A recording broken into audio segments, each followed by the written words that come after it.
Hello, class, and this is going to be the official kickoff to week number 8. That is week number 8, module 8 of our course. Believe it or not, we have already embarked upon our midterm period. So let me get into what we're going to be doing. And last week, before I open up the week for module 7, week 7, I kind of discussed and talked about what's going to be due for this upcoming week. So first thing is first, I want to go over the midterm project again. That will be due next Sunday at midnight. Again, next Sunday at midnight, going into Monday morning, is when your midterm project is going to be due. And you will just upload the PowerPoint presentation in the Dropbox that is already included on Desire to Learn. So remember here, the scenario is that you're going to be starting up a bar. And this is going to be the launch of it. And the center focus of this is going to be just comparing your real cost or comparing your profits towards your loss. And how are you going to run a successful bar?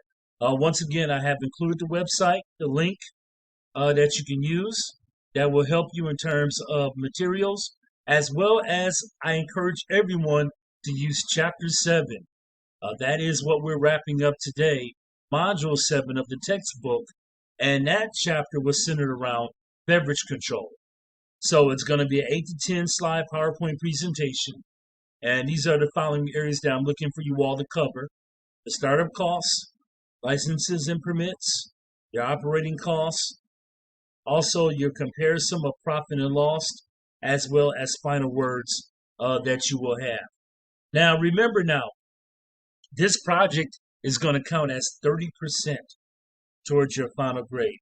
So you definitely want to take time when it comes to researching, putting your resources together, and putting together a very thorough and detailed PowerPoint presentation. And have fun with this, like I said, and be creative with it. Have fun and be creative while you are focusing on the bullet points and you're really bringing that out in the presentation itself. What you can do is you can record audio over the presentation and upload it. Just let me know whether or not there's audio included, if you want to actually speak and present the slides, or you could just upload the final presentation without an audio, without a voiceover. So keep that in mind. Again, that's going to be due next Sunday midnight going into Monday morning. Another thing here, and I kind of wanted to just go back to the course calendar. Now, this tracking calendar is included on the learning management system on Desire to Learn. If you've looked into the content, you notice that what I did upload the syllabus a few weeks ago, but then I also included this course calendar. Some changes are actually being made regarding what areas we're going to cover. Well, more so in the terms of quizzes. You would have had a quiz coming up this week covering chapters 5 and 8. So let me point this out here on week 8. That quiz is not going to happen this week. But however, though, the quiz I'm going to bump into week number 9. So as we go into week number 9's content, module 9, you can expect definitely for a quiz to be given, and that probably will be due on Friday at midnight going into Saturday morning.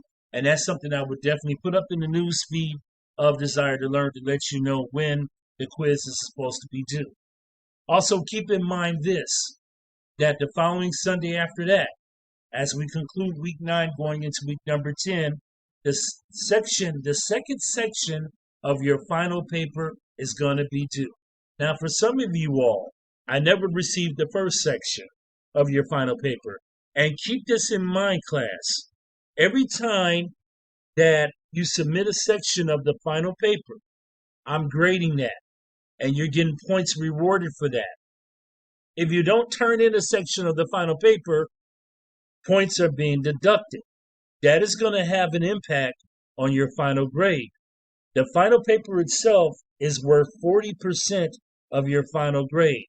Now, the way that I have the points set up, when you submit a paper to me based on the rubric, and what I did with section 1, the feedback that I gave to everybody was that I inserted a rubric within the feedback.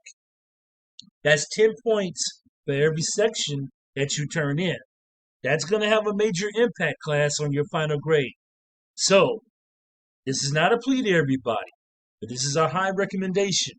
Do not try to submit the final paper all at once, because there will be points that are automatically deducted. You need to submit the paper by the sections when the sections are due, because you're getting points for that. And so for those that haven't turned in section 1 of the final paper, keep this in mind. You can still turn that in by all means. There will be a slight point deduction though. In the syllabus, it's already written as a blurb in terms of what I normally deduct. And going back, I believe that I have in there that it is a 10% deduction. So some points would be taken off for the late submission. And keep that in mind also moving forward within section 2. If you don't submit that on time, there is a slight point deduction if it is submitted late. So again, looking forward ahead for the next 2 weeks, section 2 of your final paper will be due going into or closing out week number 9, going into week number 10. But focus on the midterm project. That's going to be due next Sunday at midnight, going into Monday morning. So, moving on here into Module 8. As you know, Module 8 is open. And Module 8, we're kind of dealing with a different topic. We are dealing with purveyors. We're dealing with you being the position of a purchaser for a restaurant, establishment, or a facility. So purveyors are suppliers.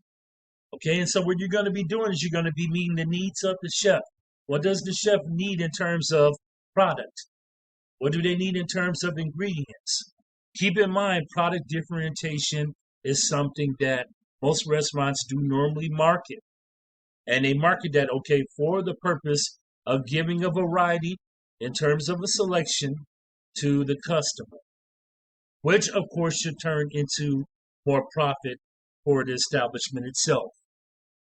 So keep this in mind here. You're going to have 3 discussion questions that are going to be due like every week. And yes, we are returning back to the mathematics. I know some of you all may not like solving the formulas, but guess what? When you're determining new yields as opposed to old yields for various recipes, when you have to make adjustments, when you have to figure out the ounces of certain foods and ingredients, especially when you begin to break it down per serving, when you present it, the meaning the final product to the customer, this is basic mathematics that we need to understand and really have an apprehension of. So one discussion question is going to be mathematical, formula-based, while the other 2 discussion questions is going to require your critical thinking skills. So again, what I talked about regarding purveyors and suppliers. Consider the following for the first question. And of course, write this in short summary form. And that's what I normally require for everybody every week. Think about quality. Think about processing. Think about shelf life. As well as, imagine this. And we're talking about, okay, whether or not, what type of buying would you do? Okay, would you buy as a co-op or would you buy within wholesale from a warehouse? So the second one is going to be, put yourself in a position of being a purchaser for a barbecue restaurant. And what I did was I made up this menu of what you would offer. Okay, and so the question I'm asking everybody is think about your seasonings to make up these different menu items. Discuss which ones you would use for either warehouse buying or co-op buying and explain why. Now, I expect for it to be a mixture of both, really, as a buyer.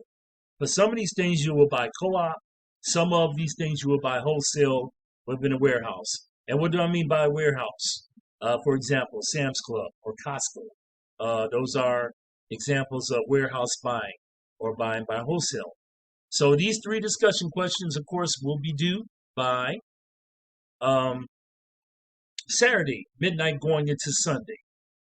So that would be Saturday going into midnight Sunday. And I will put this up as an announcement again on the news feed with your midterm project being due on Sunday night, midnight going into Monday. And of course, for a guide, and I do this every week, everybody. I have provided a PowerPoint presentation with some terms and definitions.